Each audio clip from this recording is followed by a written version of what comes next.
కార్యకర్తలకు అన్ని విధాలుగా అండగా ఉంటామన్నారు ఏపీ మంత్రి పొంగూరు నారాయణ.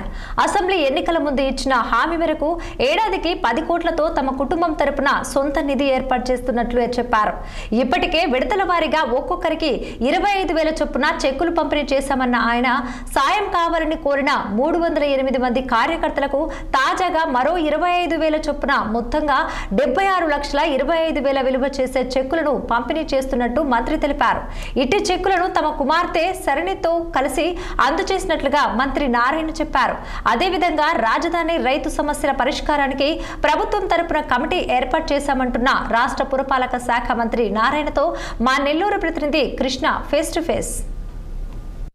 ఎన్నికల్లో నెల్లూరు నగర నియోజకవర్గ ప్రజలకు ఇచ్చిన హామీ మేరకు కూటమి ప్రభుత్వం గెలిచిన తర్వాత మున్సిపల్ శాఖ మంత్రి పొంగూరు నారాయణ కార్యకర్తలకు సంక్షేమ నిధి ఏర్పాటు చేసి వాళ్ళకి ఆర్థికంగా భరోసాగా వాళ్ళకి తోడ్పడుతున్నాడు. దీని విషయం మనతో మాట్లాడడానికి మంత్రి నారాయణ మనతో ఉన్నారు. సార్ చెప్పండి, 2024 ఎన్నికల్లో మీరు ఇచ్చిన హామీ మేరకు ఈరోజు సంక్షేమ నిధి ఏర్పాటు చేసి కార్యకర్తలకు భరోసాగా ఉన్నారు. అయితే కొంతమంది నాయకులు ఆ రోజు కూడా మాట్లాడారు, నారాయణ గెలుస్తారు అడ్రస్ ఉండాలి. దీని మీద ఏమంటారు?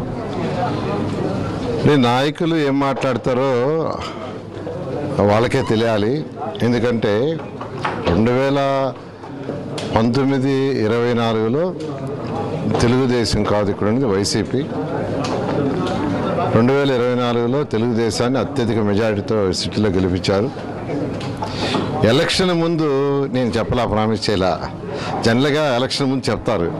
ఎలక్షన్ అయిపోయిన తర్వాత రిజల్ట్స్ వచ్చే ముందు చెప్పా. రిజల్ట్స్ ఎలా వస్తుందో కూడా తెలియదు. కానీ నెల్లూరు ప్రజలకు ఒక మాట ఇచ్చాను, కార్యకర్తలకు మాట ఇచ్చాను. ఖచ్చితంగా ఏదైతే కార్యకర్తలకు చెప్పామో ఆ కార్యకర్తలకు చేస్తూ దాంట్లో భాగంగా ఈరోజు 303 మందికి యాక్చువల్గా ఆర్థిక సహాయం చేయడం జరిగింది. ఇంతవరకు దాదాపు 559 మంది కార్యకర్తలకి డైరెక్ట్గా ఫైనాన్షియల్గా చేసాం. అది కాకుండా 120 మంది ఎవరైతే షాప్స్ పెట్టుకున్నారో ఆ 120 మందికి మా కుటుంబ సభ్యులు ఒక్కొక్కరికి లెక్కన 1,20,00,000 యాక్చువల్గా ఆల్రెడీ 60 లక్షలు ఇచ్చారు. 50,000 లెక్కన మరొక 50,000 కూడా నెక్స్ట్ వీక్ ఇస్తామని ఇప్పుడే మా కుమార్తె చెప్పడం జరిగింది. అదేవిధంగా ఈ ఎడ్యుకేషన్ ఫీల్డ్ నుంచి వచ్చాను కాబట్టి, ఒక పేద కుటుంబం నుంచి వచ్చాను కాబట్టి పేదలు నిరుపేదలైన పిల్లలు ఎవరైతే మున్సిపల్ స్కూల్ చదువుతున్నారో వాళ్ళందరికీ హై క్వాలిటీ ఎడ్యుకేషన్ ఇవ్వాలని మా కుమార్తెకి నేను చెప్పడం, ఆమె వెంటనే ఆ విఆర్ఐ స్కూల్ని స్టడీ చేసింది. దానికి కావాల్సిన పర్మిషన్స్ తెప్పించాను. ఎన్సీసీ కంపెనీ వాళ్ళతో కోఆర్డినేట్ చేశాను. వాళ్ళిద్దరూ కలిసి ఆ విఆర్ఐ స్కూల్ని రూపురేఖలే మార్చి ఒక ఇంటర్నేషనల్ స్టాండర్డ్లో పెట్టారు. నిన్న ఆ స్కూల్కి పోతే ఆ స్కూల్లో పిల్లల కేరింతలకి వాళ్ళ ఆనందానికి నేను తెప్పిపోయాను. అంతేకాకుండా 15 స్కూల్స్ టేకప్ చేసి దాతల ద్వారా చేయించడం మొదలుపెట్టాం. అవి కూడా జూన్ 12కి ఫస్ట్ ఫేజ్ అయిపోతాయి. అది first phase, second phase, third ఫేజ్లో చేయడం జరుగుతుంది. అదేవిధంగా ఆ స్కూల్స్లో ఫౌండేషన్ కూడా పిల్లలకి నారాయణ ఎలా అయితే IIT నీట్కి ఇస్తారో ఫౌండేషన్ ఈ నెల 15వ తేదీ నుంచి మా కుమార్తె వాళ్ళు యాక్చువల్గా స్టార్ట్ చేయడానికి ప్రణాళిక రచించారు. ఆల్రెడీ DO వాళ్ళతో మాట్లాడడం జరిగింది.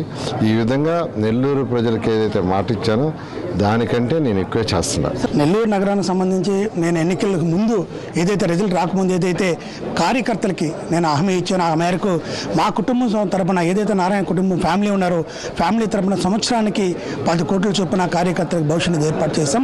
ఆ కార్యకర్తల సంక్షేమ నిధి ద్వారా ఈరోజు తోపుడు బండ్లు కావచ్చు, ట్రైసైకిల్ కావచ్చు, ఐరన్ వస్తువులు కావచ్చు. అదేవిధంగా నెల్లూరు నగరంలో కూడా 15 స్కూల్ కూడా టేకప్ చేసి నా నారాయణ కుమార్తె షర్ణి ఆధ్వర్యంలో ఈ యొక్క స్కూల్ కూడా ఇంప్రూవ్మెంట్ చేస్తామని చెప్పారు. అదేవిధంగా రాజధానికి సంబంధించి ఇప్పటికే కూటమి ప్రభుత్వం అధికారులకు వచ్చినాక రాజధాని పరుగులు పెడుతుంది. దీనికి సంబంధించి కొంతమంది గ్రామ కంటాలకు సంబంధించిన రైతులు కావచ్చు, కొన్ని విషయాలకు సంబంధించి కొంతమంది వచ్చి మాట్లాడడం జరిగింది.